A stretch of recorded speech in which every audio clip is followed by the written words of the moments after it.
You're now listening to Voices of Lynn. My name is Justice, and I'll be your host for this episode of Table Talks. For this series, I'll be speaking with local residents, business owners, elected officials, students, as well as current and former employees of businesses here in Lynn to discuss how the COVID-19 pandemic has had an effect on them either personally or professionally, and what are some of the things that they're doing to get through it. I do want to make it clear that the opinions of our guests are theirs alone and do not reflect the opinions of our host or Voices of Lynn podcast. All right, I have Kris Mason on the line. She's one of the moderators for the Facebook group, Friends of Lynn, Honoring Our History, Shaping the Future, which has over 5,000 subscribers. It's a pretty big group. So, Kris, I want to thank you not only for moderating the group for the community, but also taking the time out of your day to speak with me for the podcast. I'm very happy to do this, and I did want to share that the group is technically 3 years old now. And we Nice. started it because the other Lynn group that was going on had no moderator. People couldn't join, and it was just really going into a hole. So we wanted to break away from that and set something up similar, but in a different direction. Right on. Well, it's definitely been helpful for the community, for people, including myself. I know I've shared information on there for events happening in the city, some that I've organized, some that other people in the city have organized, and I think there's a receptive audience in there. So is there anybody else helping you moderate that, or is it just you doing it yourself? I have two online friends from Lynn that have helped me to moderate. One is Michelle Lavassa. The other is Laura Reed. Okay, cool. I don't think I know them personally, but so it's just the three of you moderating the group for now? Yeah, actually, and it works out very well because our rules are pretty loose but straightforward. Mm-hmm. We have a lot of leeway as to what we allow people to talk about and what we want and don't want them to talk about. So they're very cut and dry. They're very clear, and we give a lot of warnings when people are getting close to the line of inappropriate behavior, and there's really not a lot of drama. There's very few troublemakers. There's not a lot of arguments. People know what we expect, and it's very positive. People know how to behave. Right. Well, I can see that from your group, so that's why I wanted to speak with you. I think your role in leading this group or moderating this group is a very helpful resource for the community, not just for myself, but for a lot of people sharing charities and fundraisers and stuff. And with so much different bits of misinformation and news out there, I think it is important to have some local Lynn-centric based platforms, and without moderation, you're right, it can get pretty dramatic. So that's an important role. We try and keep it positive. We try and keep it to memories, events. We try and keep it positive. We do want people to share issues, but we don't want someone just calling up and writing a post and saying, "Oh, don't go to this restaurant. They overcharged me, or they ruined me," or unless you've contacted that restaurant and gotten a negative response, I don't want to hear it. Right. So if they've contacted the business and still don't have a response, then maybe we can reach out in a positive way and help them.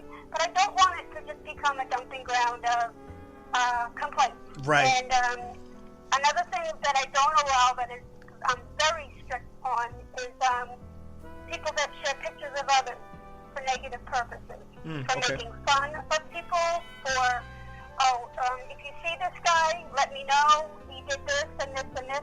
And 9 times out of 10, it's just their word. I don't know what the person in the picture did. I don't know that. So we don't allow public shaming in that way. Right. But that makes sense. If you make a police report and the police feel that they want to catch this person, and if they do post about it, we will allow that to be shared. But we don't allow people to just post random pictures of people in public and, say mean or negative things about it. I'm very strict on that. Well, I appreciate that, because that's one of the reasons why I stayed in the group, to see the quality content that people are sharing, and knowing it's coming from people in the city or people who have a strong connection to the city like yourself. So for the listeners who may not be aware of who you are, or they may only know you from the Facebook group, could you share with the listeners a little bit of your background in terms of your connection with Lynn? And I was born into the Horgan family in March 1968. My father, John Horgan, passed away in August 1967. I never got to meet my father. I have three older siblings, who the youngest one is 10 years older than me. So I was later baby. I was a mistake. Not so much a mistake, but I was the baby they didn't expect at that time. They were living with my grandfather at the time, and my mother moved out of my grandfather's house after my father died. I was born while we were living in America Park. When I was 2.5, my mother went into the hospital and passed away before my third birthday. My oldest sibling was 8. My sister Denise was 18 and married at the time with a child of her own. And she took me in, and she and her husband Dennis, they became my mother and father. And that's, I talk about my late parents, but I refer to my mom and dad as my mom and dad. They raised me, and I think they did a wonderful job.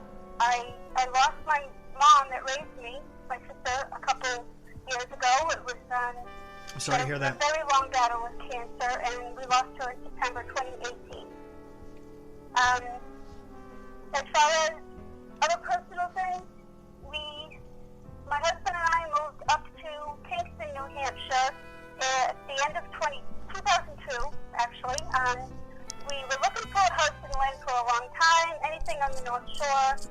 The prices were way out of our price range, even though we both had excellent, well-paying jobs. I was with the phone company at the time. My husband worked for the town of Wakefield. We couldn't find anything that was suitable. So we took a chance and we moved up to Kingston, New Hampshire. We've got a beautiful house up here, and we adopted my husband's sister's son when he was 2. And he's been our son. He's almost 18. He's a senior in high school up here in Kingston at Kimberlin High School. And my other past is I spent 33 years in the city, graduated Lynn Classical in 1986. I still speak with most of my teachers from Lincoln and Breed, and some from Classical. Another thing I did in Lynn was, for 10 years, I helped coach Pineville Little League girls softball, right when the softball program had started. Nice. In the early 90s. I started T-ball. I went up to the minor girls softball, and then I moved up with my team to majors, coached All-Stars. I was the manager of an All-Star team a few times. I still speak with many people that I coached with. I still speak with several of the players I coached with. Caitlin Stanger, Fallon Goodette, Cassie Tolis. These are girls I coached many years ago, and I'm still in connection with them. So it was a wonderful time in my life. Well, that sounds like a really great history. I know you found yourself a great home in New Hampshire there, but yeah, it sounds like Lynn lost another great person from our local community, but you're still connected virtually through this group, and like you said, through your personal connection. So that's great. My biggest achievement, I have to say, I'm sorry to interrupt. No, please do. I did want to fit this in. This is when I was still doing the softball. Part of what I was doing at the time was I was writing sports articles for the youth sports for the city. I started with Lynn Sunday Post when they were in business. Wow, nice. Steve Crouch of The Item saw me at Mad Dogs game, and he asked me to write for The Item instead. So for about 2.5 years, I was writing articles 2 or 3 times a week on the youth sports, mostly baseball. But baseball and softball, that's where my focus was. I think I stopped when I moved up here because it just wasn't possible to continue doing. Right. And the baseball and softball communities each have a yearly for the most significant player. Doesn't have to be the best player, it just has to be the player that stands out above and beyond everybody else. And baseball has the Sonny Manziel Award, and softball has the Grace Regatta Award. I initiated an award for the Challenger Little League in memory of my friend John Dill, who passed away in 1997 of a rare bone disease. John he played for Challenger League for several years. He had to quit because it was just too hard on his body. He's the son of Tom Dill, who owns the Lazy Dog, with his wife Estelle, and his mother Denise lives in Linfield with her husband and Ted. Very close to the family. John was a wonderful inspiration for many people. And Alice O'Neill of Challenger loved the idea that went with it, and Bill Nelson Award is still given out every year at the Challenger banquet. Wow, that's awesome. That's a lot of history that I wasn't aware of. Not only those awards and things that you mentioned, but all those things about yourself and your history here. From the outside, I see great moderation in a Facebook group, but there's definitely layers of the history that you have in Lynn. So I really appreciate you sharing that with me and for the listeners. I appreciate the opportunity to do so. I just want the best for the city, and I know it's going through some really rough times right now. Yep. Like I said, I try and keep it positive. We do recognize there are issues that have to be addressed. We just don't want a lot of complaining with no solution. Right. One of the other things that I wanted to ask you about, just from observing on your personal page, because I do see some of the posts you put in the group for rules and to try to keep things on course for discussion and for posts. But on your personal page, I saw something that you wrote about April being Primary Immune Deficiency Month. Now, I had no idea really what that entails. I didn't know that there was a month even dedicated to the awareness of that.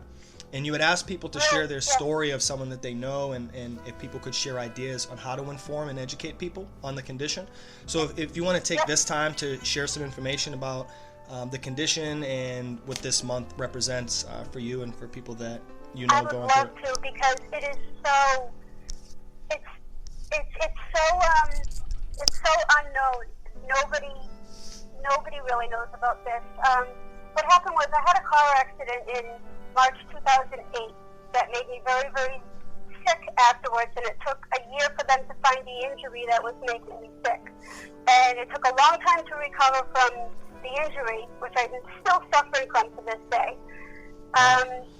But in July 2011, I began having serious coughing fits, massive headaches, sinus issues that never went away. I was eventually diagnosed with staph infection in every sinus cavity. It took them 13 months of me being basically stuck to my chair or my bed. I couldn't work, I couldn't move, I managed to get my son to baseball, and then that was it. That was the extent of my abilities. They finally did surgery in August of 2012. And things were still rough for me for a very long time. I still had the headaches. I still got minor infections. I got another serious infection of January 2014. And I really took control of it in that situation. I was very aggressive, going to the doctors. A lot of antibiotics don't work well on me. I've got a very few that I can take. I ended up having Pseudomonas infection in every sinus cavity. So it was a repeat of what I suffered 2 years before. I had prednisone, which put weight on me. I don't look the same. I gained probably 30 pounds on the prednisone. No antibiotic orally was helping me. They tried IV antibiotics for 2 months. So for 2 months, I had this tube sticking out of my arm that they were trying to put medication through, and that didn't help. I experienced a massive asthma exacerbation in May. I was hospitalized for a week. They decided to do surgery in June.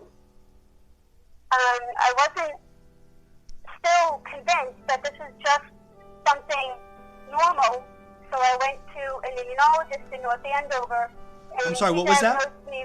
You went to a what? I'm sorry? I went to an allergist immunologist. Okay. In North Andover. And he diagnosed me with TBID.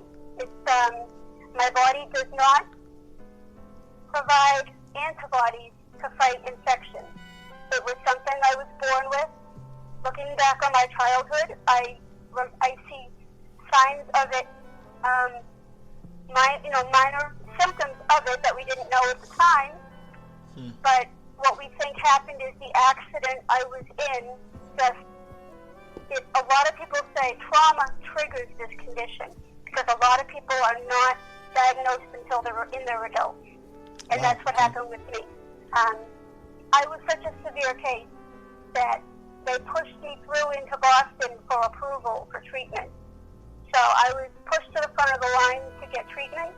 I'm on IVIG infusion, which provides me with antibodies that my body does not make to fight infection.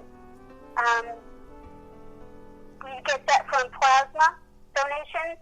So anybody that is interested in donating plasma, that will help save my life because this is a lifetime illness. It's a chronic illness. I'll be treated, but I will never be cured of it. Wow. And many medical professionals have really no idea really what it is. When I go into the ER for something, I have to carry a little folder with me explaining what I have because a lot of people don't know what this is. I'm training medical professionals, educating doctors and nurses on this condition because it's so rare. It's 1 in 25,000 to 50,000 people. Wow. Okay. So you have to educate the doctors in the ER about that.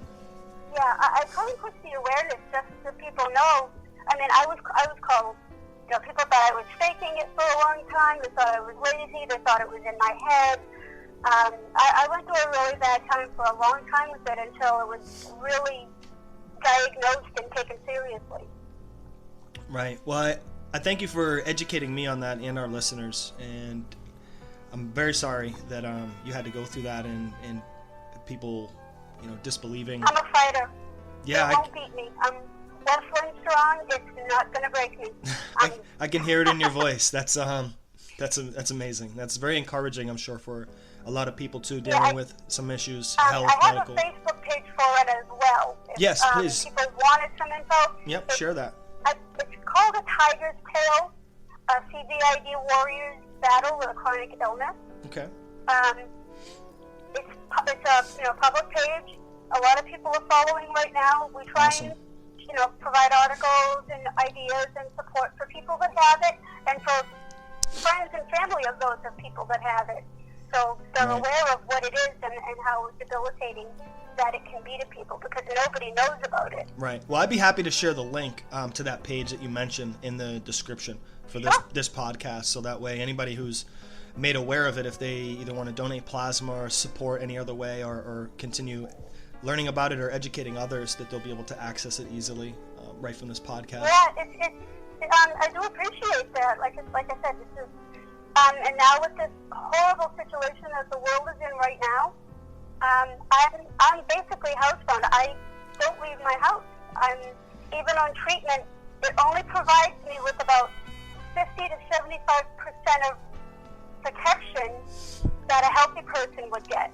So I'm still incredibly vulnerable to diseases. Right. I saw that on your profile picture that you wrote there, something to the effect of medically fragile. Is that correct me if I'm wrong? Yeah, it's just something I put together to explain to people that there's people like me out there and we don't look sick, but we're definitely we're medically sensitive. It's one of those rare illnesses that you don't see right up front. Right. It's an invisible illness. And your family's been on family lockdown since March 12th. You wrote on your page as well that your husband's work was closed. What have been some of the challenges? It seems like you've been through a lifetime of challenges, but this particular COVID-19 pandemic, what are some of the challenges that you and your family have been dealing with, and some of the things you guys are doing to overcome them? Because I know you're a fighter, so I'd like to also share the story of your fight and how you're overcoming this. I appreciate that. That means a lot to me. Really, for me, technically, it's been business as normal because I've been used to this lifestyle since I really got very sick. Until recently, I was still going out, running local errands here and there. Mm-hmm. My son was playing ball up until his sophomore year, and due to some head injuries and a few other issues, he ended up having to give up sports, which was, very difficult on him as well. So I haven't been out to see him play because he's not able to play anything. I try and stay local. Before all this happened, I was, meeting friends for coffee here and there. I was getting out a little bit more than I had in the past. But I'm pretty used to staying, pretty close to home. My husband does go out occasionally, but what we do is our basement is our back door. We leave our shoes in the basement. No shoes come upstairs. You wash your hands when you come in the back door downstairs before you come upstairs. My older brother John is living with us right now. He runs all our errands for us. So I don't have to go out in public. I don't have to go food shopping. Oh, that's great. Exactly. I'm glad you have somebody to help you with that. Yeah.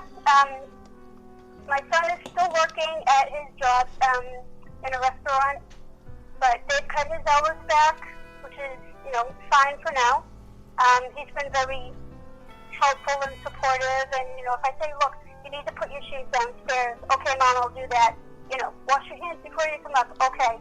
If I can't do something, I can't carry a basket of laundry down, I ask him, and he'll take it right down for me. But as far as that, this is just pretty much how we've lived, all along. So for us, it really hasn't been too much of a challenge to adapt to.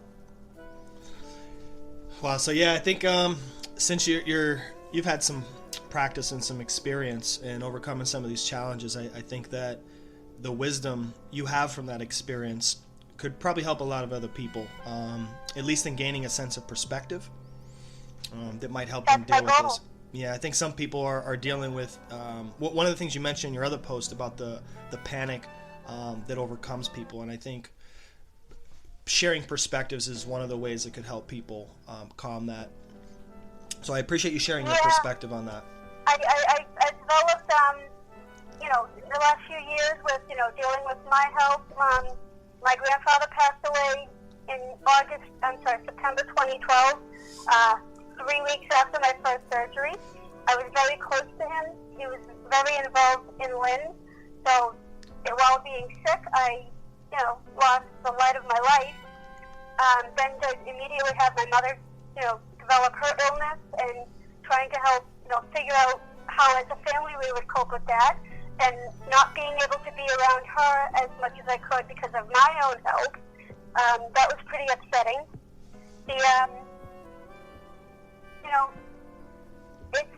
We just had to get through it the best that we could. We just had to cope with it from day to day. Right on. And developed the depression and the anxiety from all of this that, people make fun of, just go outside, you'll be fine. And that's just not the case. Depression and anxiety are not something to be taken lightly, especially when you don't know the person's story. Right. And are there any things that... Really should... I'm sorry, I was just going to ask if there's anything that you'd recommend, maybe from just a personal perspective or experience, for how you cope? Listen to people. Listen to people. I made a post on my personal page recently that just about, people in despair, that, if someone's hurting, they're hurting, and the loudest cry for help is the one you don't hear. So yeah. I think people really need to be in tune with their friends and family, and even if you don't know what they're going through, ask them. If you see something out of the ordinary, or if they're behaving differently, or to just ask people, because a lot of people won't step up and tell you what's wrong. True. They're ashamed, they're afraid, they're proud, but there's something wrong, and they just want to be understood, and they don't want to, it's not complaining, it's just, they just want to be heard, validated, and understood. I actually wrote a poem a year ago about being patient with people going through traumatic times. That's I can share that with you in another way. It's a little hard. I don't have access to it right now to read it. But, yeah, no problem. We're going to continue this series for some time as well. So we could definitely have you back on to read your poem in the near future, if you'd like to do that. That would be great. It's only because I posted it on the Lynn page about a year ago after I wrote it, and it got an amazing reaction. And I had so many people write to me privately and say, "Thank you. I'm not alone. You understand what I'm going through." And that made that helped me so much. And I had no, you don't know what your friends are going through. So a lot of understanding, patience, and compassion. It goes a long way. It really does. Right on. I agree with that. When you do find it in the group, feel free to tag me in that. I'd like to read it myself. So if you, at your convenience, when you find that. And just kind of wrap up. I'm sorry, what was that? Well, I've always been a writer, which is kind of why I do so much on Facebook, and I did the writing years ago for the sports. It's just something I've always, used and, to help me, with certain things. But after my mother passed, one of my outlets was poetry. And I had never really taken anything seriously like that. Like, I never really sat down and wrote, and I just started getting my feelings out through poetry in that way. And this was one of the better ones that I think I put out there. And like I said, the fact that so many people were so receptive to it, it really made me feel good. Yeah, it's got to be a great feeling.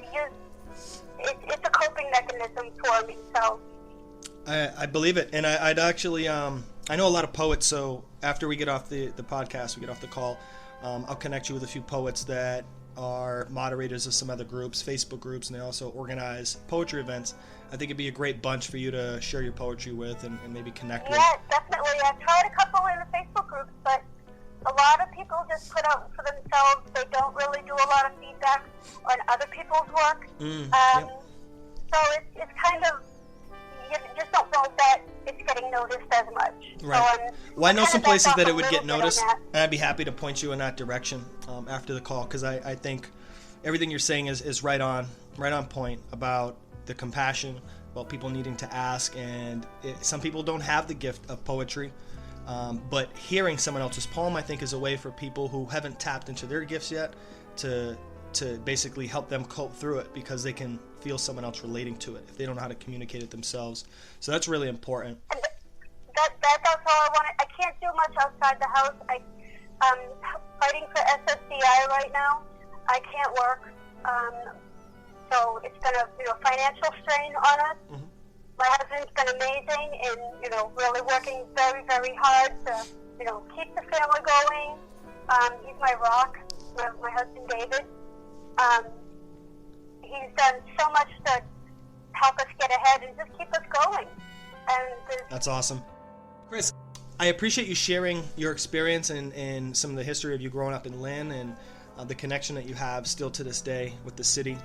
But on a final note, I do want to ask you if there's anything that the Lynn community or any of the listeners tuning in, because with the internet, you never know where people are going to be tuning in from.